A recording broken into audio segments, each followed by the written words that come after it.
Hi guys, thanks for tuning into the channel today. Well, here we are on the back road to a place called White Rock, and I think we'll go for about a 6 kilometre run up here. I just pulled up at this creek bed here, and going back 20 or 25 years ago, I used to go trout fishing in this particular place. Or actually I only went in there once because I bumped into a brown snake there and it bit me on the shoe, and I was lucky to get out of the place alive, so I figured after that incident and seeing how deadly the brown snakes are around here, I don't think I had the guts to go back there and have another go. But anyway, we'll take off now and we'll swing up along this road. It's a beautiful day out here today, about 15 degrees, and we're on the first day of lock since the lockdown's been released. And what I like about this road is it's got a real nice run of bends, and on the Forza 350 it's pretty good. But the only problem by the looks of it, just looking down there on my left now, is this road now is riddled with potholes, and they haven't been out here. These back roads around where I live, they don't sort of show much maintenance on them, and like I said, we've had a lot of wet weather around here, but it's got a really nice run of sweepers up here, and I often bring various bikes up here and give them a bit of a burn around the corner. I wouldn't like to live in that place there in the corner there, because I bet you they'd get sick of people scooting around, and it'd be something to annoy you at times. You'll also notice at the moment how nice and green it is out here in the central west of New South Wales, Australia. So we've just come virtually out of winter. Look here, potholes here everywhere. So another along there. This is a nice sweeper. I sometimes come around here at a bit of pace, but just seeing I haven't been out here for the last few months, well, I always like to take it with a bit of care. But they got their signs up, steep bends, sharp bends, slow down, caution, all this other crap when you come along this road. So it's sort of one that you have to sort of take a bit of care. Also, we've been in lockdown now for a bit over a month, and it's open, so you never know who was out here driving around the other way. And, when you're out there riding these back roads, you usually attract idiots both ways, one riding on a bike one way and someone else swinging around the other one. But this is a really good one to swing around at times too. But like I said, look at that for a pothole too. They're here everywhere, so you wouldn't want to be coming along and hit one of those at speed, throw you out, and then the next thing you're sitting in the paddock there wishing that, you'd shown a couple of glass there too. Yeah, so apart from that, it's a nice little one to run up through here. It's virtually an all-hill climb up to the White Rock area itself, and there's a few houses close to the road, and just up over this hill we go down into another section, and we go through a little S-bend across a creek, and I always like scooting along down there. I just wouldn't like to live in that position, because you never know who's coming up over the hills when you're pulling out and you ever want to go into town. But this is a nice cattle or sheep grazing country out here, so it's fairly well sought after place, and for the properties out this way. All these areas here mainly surrounded by local yellow box trees, so plenty of them there. Really good burning wood, that yellow box, but the trouble is it's fairly hard to get into property now and cut anything. So as we come up over here into this section here, you see there's a little bit of a house there on the left hand side, and when we swing into this, the main house, and we drop down here into the S-bend, and geez, I tell you what, there's some potholes about. And we go into this one here, and I like sort of swinging around here. They've got a property either side there, like a house sitting on the road. So you have to be a little... that was a pretty good hit. So I don't know what I hit back there, but no doubt it probably was a pothole, but it was a pretty good one. But I'm cruising around there, around not really setting any big pace, 70, 80 kilometres now, a little bit quicker, in the straight areas. But like I said, nice little run up around here, and look at that beautiful blue sky. Can't get much better than that. And it's only one thing about today when I'm out here riding, I notice a fair bit, it's a windy day today.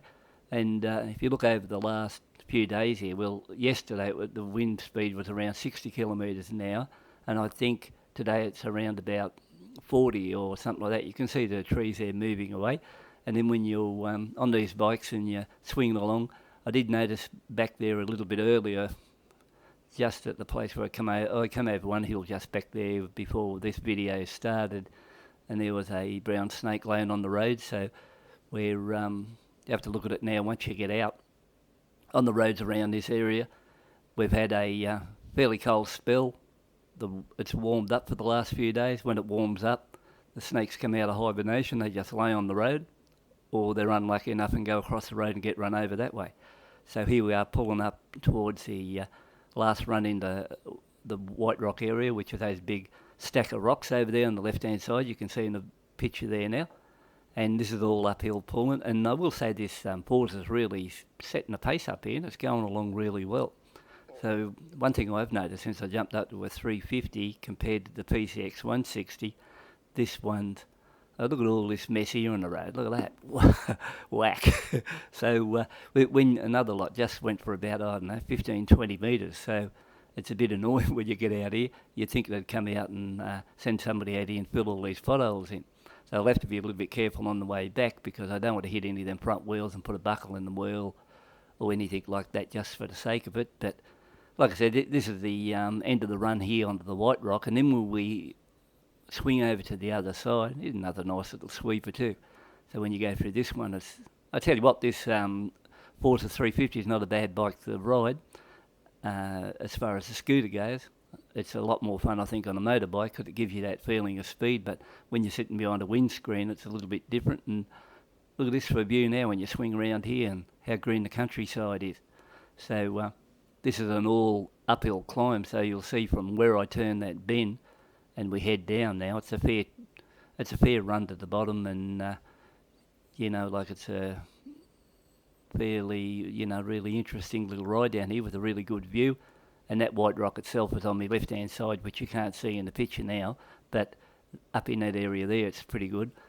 The area here now goes down into sort of flat country and then run through a few creeks, winding bends, something like that. But I can ride this track now for around about another 30, 40 kilometres, but I won't be, because the other town closest to us, which has got a population roughly around about 40,000 people, well, they're still in lockdown. So if you continue along here, you will get to an area where they say to you, turn around, go back, you're not sort of welcome in this area. And, if you do get caught riding around in areas like that during the lockdown, well, I think it's around about $1,000 or $1,100 fine. So the idea is play it safe. But look how beautiful it is out here today on both sides of the road, especially here.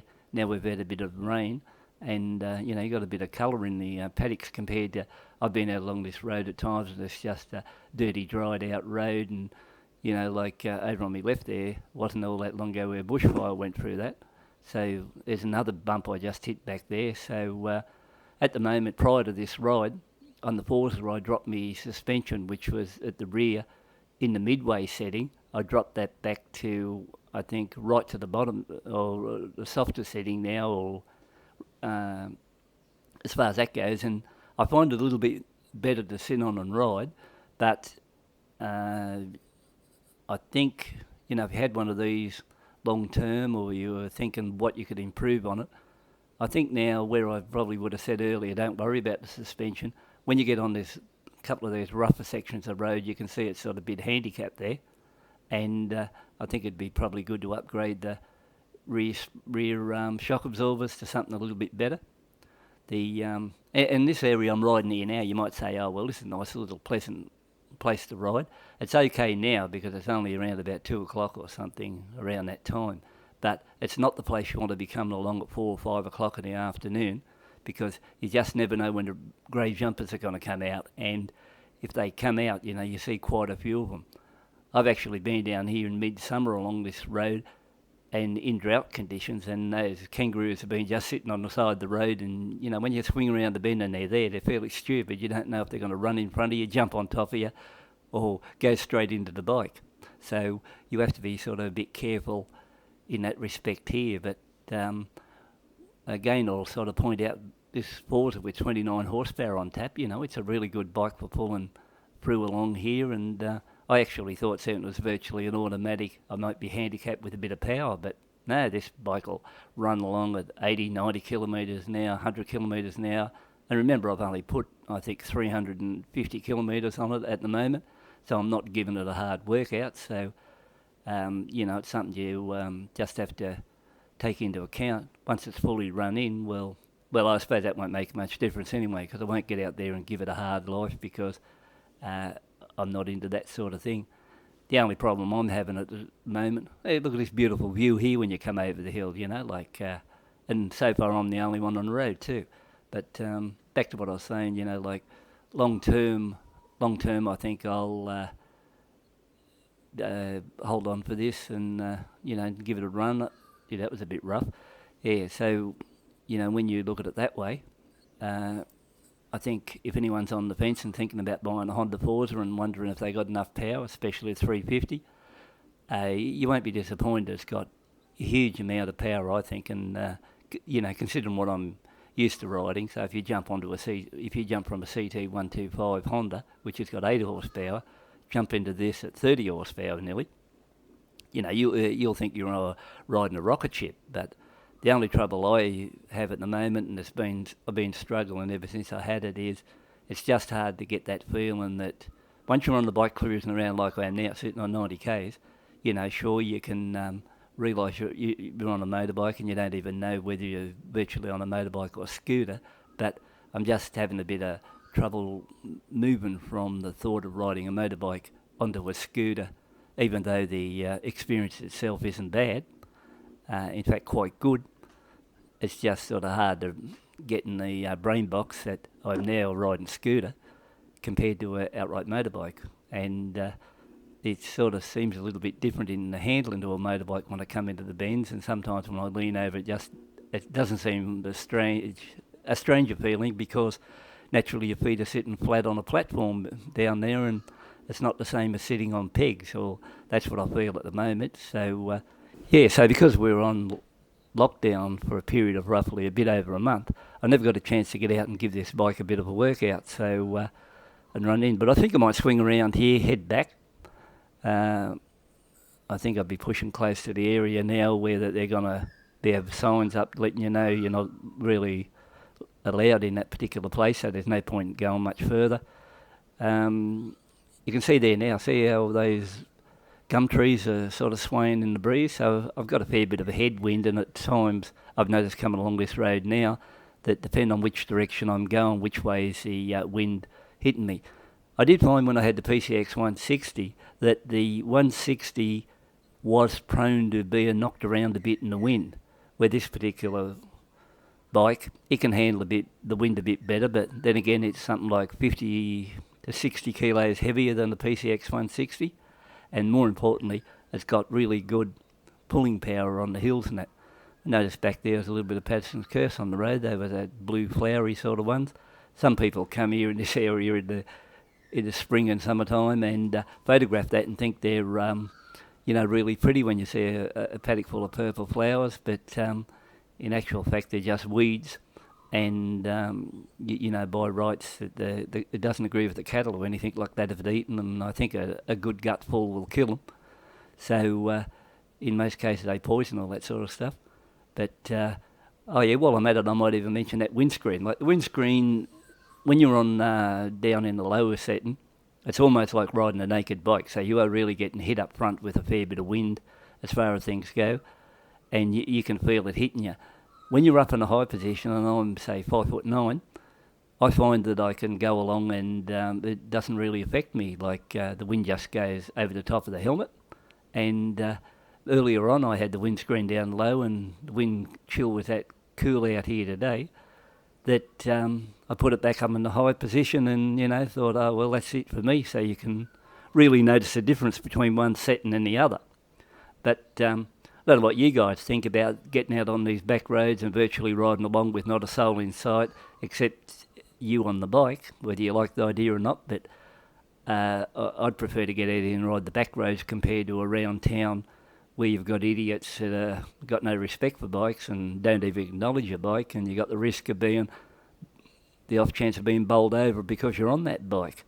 So I'd much rather get out here and take my risk and run a back road, go along these roads, and if anything, I know the least I'd have to worry about would be on a day like today would be a roo at this time of the day, and the off chance if anything else is allowed to be on the road, you might see an odd sheep if it's bolted out of somebody's paddock, and something to that effect. But apart from that, well, you can just get out it. Gee, I tell you what, that was a rough hit. Yeah, I might seriously think about later on upgrading the rear suspension, because when I first took this bike out on the other roads, and I was saying the suspension's not bad, that was a pretty smooth road, but this is the first time I've had it in a really bumpy situation where it has got a lot of dips in the road, and you can sort of feel it bounce over it. But you know, you can't win them all. I don't know, it's probably $500 or $600 to upgrade the shock absorbers, and I think you'd have a pretty good bike. And more importantly, you've got a really good bit of power on tap with this bike, and I think from reviews I've seen on particular Forza 350, they've been able to get around about 140 kilometres an hour top speed out of them, which is pretty good. So I think if you can get out there and pull 140 k's, you know, you don't need anything faster than that. I usually only just ride at the speed limit anyway, so it's not going to affect me. All I really want is enough power to pull the hills from where I live, and around here, you know, you'll see quite a lot of those like I'm naturally in a very hilly area. But apart from that, when you're riding along there now, you know, the instrumentation is nice and clear to read. You can see your speedo, your tacho really easy. Any other information, if you want to go down there in the display panel in the centre, that's easy to... Well, I wouldn't say it's that too easy for me. I have a bit of trouble seeing it, but anyone with decent eyes would be able to see it. And one good thing about those big frog-eyed... here comes the car now. So, you know, that's the way it goes. You can go out here a long time and not see anyone, then all of a sudden one comes into view. And that's why you have to be a little bit careful, because you never know, if you meet him on a bend or something, you might get an idiot or on P-plates or something like that, and he's swinging around the corner thinking he's Jack Brabham or something to that effect. And, you know, the chance of wiping you out on these back roads. So you always have to be a little bit alert there. So back to the mirrors there, like I find them nice and easy to look out of. They've got a good clear view. What I'm sitting on now, roughly 100 kilometres an hour, and no vibration in the handlebars. There's none in the floorboards. It's just a good little scooter to ride once you get it around your head that you are on a scooter and you're not on a motorbike. So if you can, you know, get into one of these things and keep that in mind. Where I am now, it's heading this part. This is a really uphill, steep climb, and as far as that goes, you know, look at it, I'm sort of still pulling at 85, 90, and I'm not even putting the throttle on, you know, I'm just holding it in the same spot because, like I said, it's only done 350 k's and I want to give it an easy run. Later, I was thinking later on I might take it out and do another, maybe a 300 to 500 kilometre run, throw a bit of extra gas underneath the seat because there's a lot of room there, and another one. Yeah, all right, so, and put a bit of, you know, a couple of litres of spare gas under it so I can just go out and see how far I can ride on one fill up and ride around. And I may even go into the area where I can cruise at 70 mile an hour or 110 k's an hour. And we're back at this part here, White Rock now. There's those big rocks over on the right hand side, just there. I might slow the video down, you can have a look. And I wouldn't take this Forza up there because it's really sort of slippery, sandy area up there. So you have to be a little bit careful, and if you get up there and all of a sudden try to come down and your front wheels slip on that, well, you might find your tail on the ground. So I figure better off not to worry about that. But I might come back one day on the dirt bike and take it up there and we'll have a bit of a look. So when you come back along here, look at all these potholes on the road, just everywhere. See them all along here like this. That was a bit of a jolt there, but that's the way it goes. So I would say hopefully in the next few weeks I'll come out here and give this a bit of a workout, and I'll fill all these potholes, and the only thing you'll have to worry about is slipping over. But anyway, thanks for tuning in. Take a look. I'll catch up with you at a later date, and if you feel like subscribing to the channel, please do, and take care. See ya.